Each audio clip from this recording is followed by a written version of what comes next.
Good morning, class 7, and welcome in our social science class. This is Shashi, your social science teacher. Today, we will be learning block number 12, that is democracy, and in that block, we will be talking about democracy, a popular government.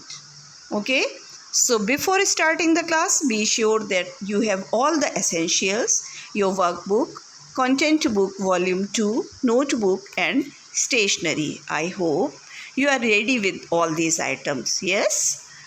So, children, first we will quickly recap our previous sections. As in previous videos, we have learnt about the historical development of democracy, the differences between democracy and authoritarian governments with a table. Then we have learnt about the importance of the rule of law in a democracy, as rule of law is an important feature of a democracy. Okay, children? So, it might be hard part for you to understand the factors that make democracy a popular form of government. So, what will we do today? Today, we will focus that how democracy is based on collective decision making, equality, elections, and dignity of an individual, which makes it more popular than other forms of government. So, let's start discussion of about these points. Okay, so what is a democracy? As we have discussed in the previous videos about the word democracy and its meaning. Democracy is a form of government where people elect leaders to govern the country. Now, I hope you know the answer of this question also. What are some questions you still have about democratic government? I hope you know the answer of democratic, you know about the democratic government. People have the right to vote and elections are held periodically. Decisions in a democratic government are taken collectively by elected representatives.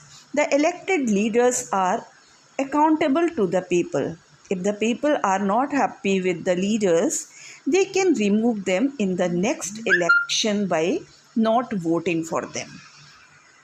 Clear it? So, what is our aim? Today, we will analyze why democracy is a popular form of government. Okay, children? So, pause the video and again read the section Democracy, a popular form of government. So, open page 5 of your content book, volume 2, then start reading. Then, after that, you will be able to explain the reasons why most of the countries of the world have a democratic government. I hope you read the section. So let's generalize our discussion. What are some special features of a democratic government that are not found in authoritarian governments? Elections, making decisions collectively, protecting people's rights and freedom, treating everyone as equal, tolerating different views of people, allowing people to criticize the government, and rule of law are some unique features of a democracy. These are unlikely to be found in authoritarian governments. Okay, these features are not in the authoritarian governments. Now, my next question is how is an unelected government different from an elected government? Unelected governments are mostly which type of government? We discussed in the previous video about the authoritarian governments and its kinds, and we learned about dictatorship and military dictatorship also, and one party rule also. So, a government which is not elected usually comes to power by force It does not have to rely on people's vote, nor does it have to depend on the people to continue to stay in power. Such a government has unlimited powers. For example, the former president of Uganda, here is the picture of former president of Uganda, uh, Idi Amin. So he overthrew the elected government in 1971 and declared himself as the president of the country. He ruled for many years with his military force, making all the decisions and laws for the country himself.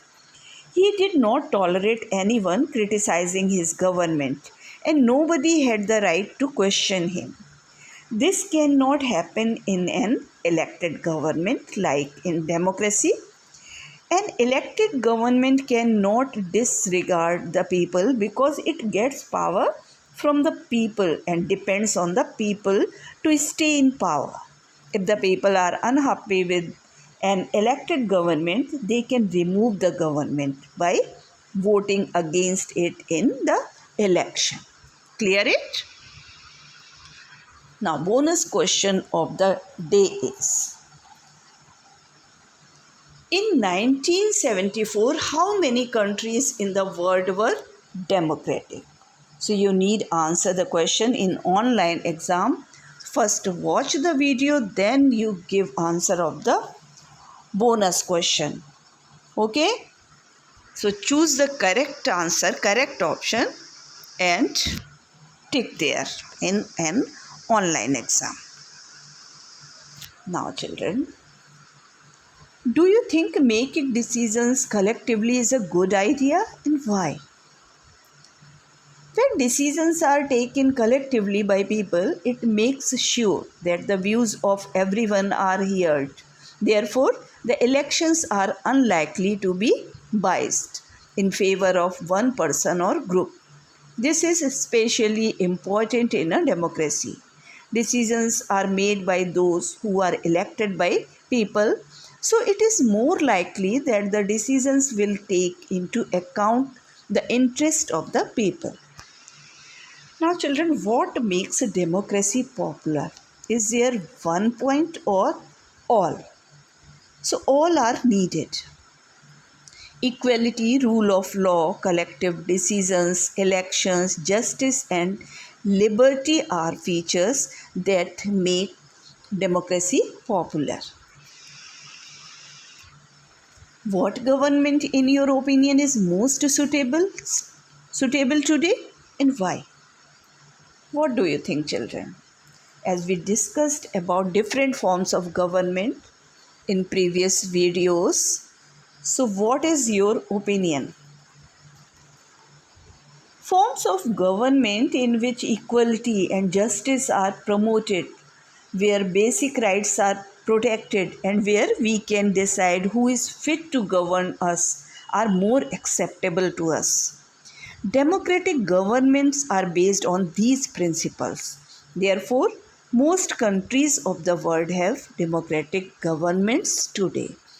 So, in my opinion, the most suitable government is democratic government. Okay, children. So, what we have learned today? We have learned about the democracy and how is it different from authoritarian governments, and why is it important to have the rule of law in a democracy. Also, we have learned the features that make democracy popular and which government is suitable today. Okay, children.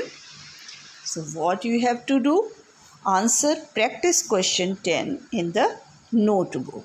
Again, I am reminding you question number 1 and 4 you do in the content book only, and other questions do in the notebook. And also additional questions, question number 1 of additional question you do in the content book, other answers along with questions write in the notebook. And always write questions along with answers. Don't write only answers, and don't use black pen for writing answers and questions. You are in class 7, so you know about this. And in the workbook, don't write answers with pen. Use only pencils. So in the discussion time, you can edit your answers wherever you did mistake. So complete your work today itself, because tomorrow is the discussion day. We will discuss question and answers. So there you can review your answers and edit wherever you did mistake. Clear? I hope you are completing your work on daily basis. And also my learning chart, fill out my learning chart in the content book. Okay? So complete your work on time. Have a nice day. Bye bye. Thank you, children.